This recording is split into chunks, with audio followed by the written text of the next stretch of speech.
बहुत समय पहले की बात है। रामपुर नगर में एक गरीब किसान रमेश और उसकी पत्नी सुनीता के साथ रहा करता था। उसकी फसल पूरे गांव में सबसे अच्छी होती थी। फसल उगाने के साथ साथ सब्जियां भी बेचा करता था। दिन भर खेत में काम करता था और शाम को सब्जी बेचा करता था।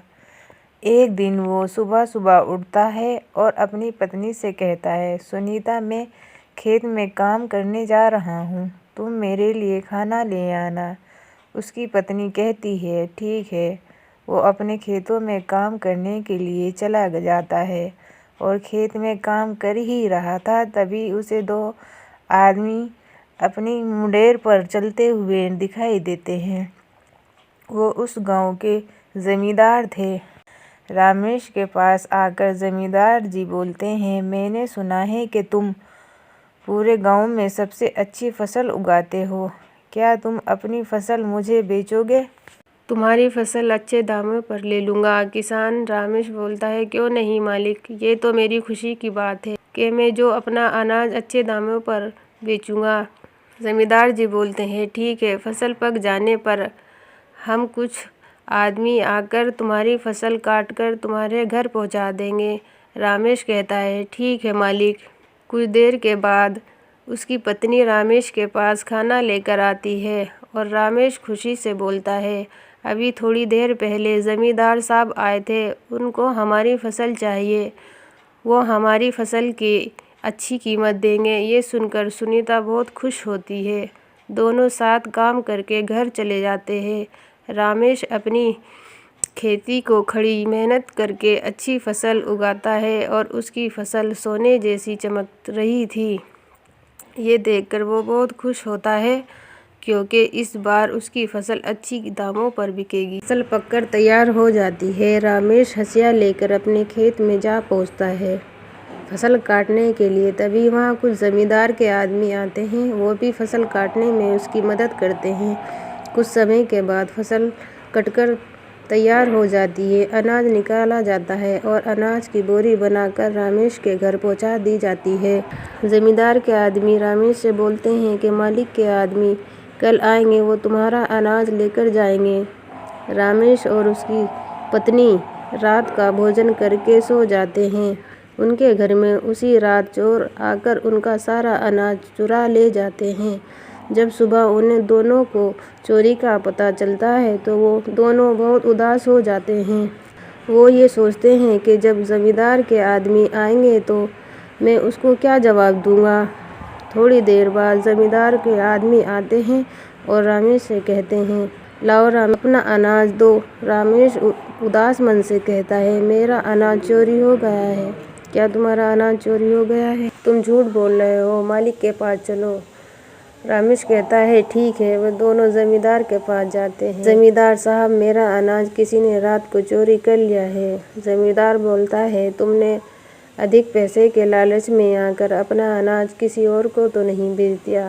रमेश कहता है, नहीं मालिक, मैं ऐसा करके इस गांव से कहाँ जाऊंगा। अगर मैं ऐसा करूंगा तो कभी ना कभी आपको ये बात अवश्य पता चल जाएगी। जमींदार कहता है, ठीक है रमेश, कोई बात नहीं, मुझे अगली बार अपना अनाज बेच देना। रमेश उदास मन से अपने घर वापस लौट जाता है और रमेश अब शाम की सब्जी बेचने के लिए जाता है। सब्जियां बेचकर वो अपने घर का खर्च चला रहा था। तभी भोजन करते समय सुनीता बोलती है, सब्जियां बेचकर हमारा गुजारा नहीं हो सकता, हमें कोई और रास्ता सोचना होगा। रमेश अचार का खपटा उठाकर खाने के लिए उठाता है। तभी उसे एक उपाय सूझता है। वो सुनीता से कहता है, क्यों ना हम अचार बनाने का काम शुरू करें, तुम अचार भी अच्छा बनाती हो। सुनीता अचार बनाने में जुट जाती है और रमेश उन अचारों को बाजार में बेचता है। उस दिन अचार की बिक्री काफ़ी अच्छी होती है। वो घर आकर अपनी पत्नी से कहता है, हमें अचार की मात्रा बढ़ानी होगी, लोग तुम्हारा अचार बहुत पसंद कर रहे हैं। सुनीता अधिक अचार बनाती है और रमेश बाजार में बेचता है। ऐसे करते करते वो एक अचार की दुकान खोल लेते हैं।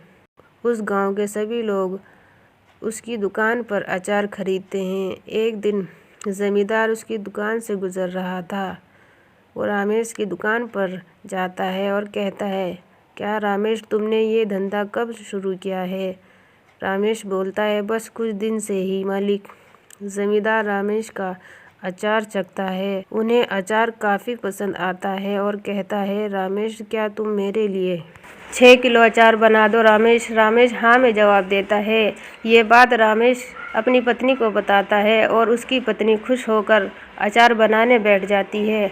कुछ दिन में अचार बनकर तैयार हो जाता है और रमेश की पत्नी बोलती है, कहीं फिर से हमारे घर में चोरी ना हो जाए, हमें कुछ सोचना चाहिए। रमेश कुछ देर सोचता है और कहता है, तुम्हें चिंता करने की कोई ज़रूरत नहीं है, मेरे पास एक उपाय है।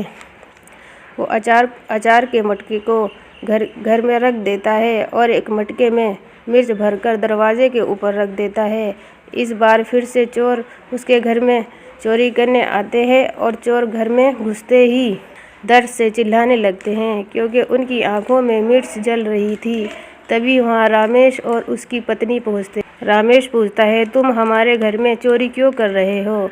वो बहुत डांट डपट के बाद चोर बोलते हैं, हमने तुम्हारे घर में चोरी किसी के कहने पर करी है। रमेश पूछता है, वो कौन है? चोर दर्द के कारण रमेश से कहते हैं, वो आदमी जमींदार का आदमी है, उसने तुम्हारे घर में चोरी करने के लिए कहा है। अगले दिन सुबह रमेश जमींदार के घर पहुंचता है। वो सारी बात जमींदार को बताता है। जमींदार अपने आदमी को बुलाता है और अपने आदमी की गलती माफ़ी मांगने के लिए कहता है।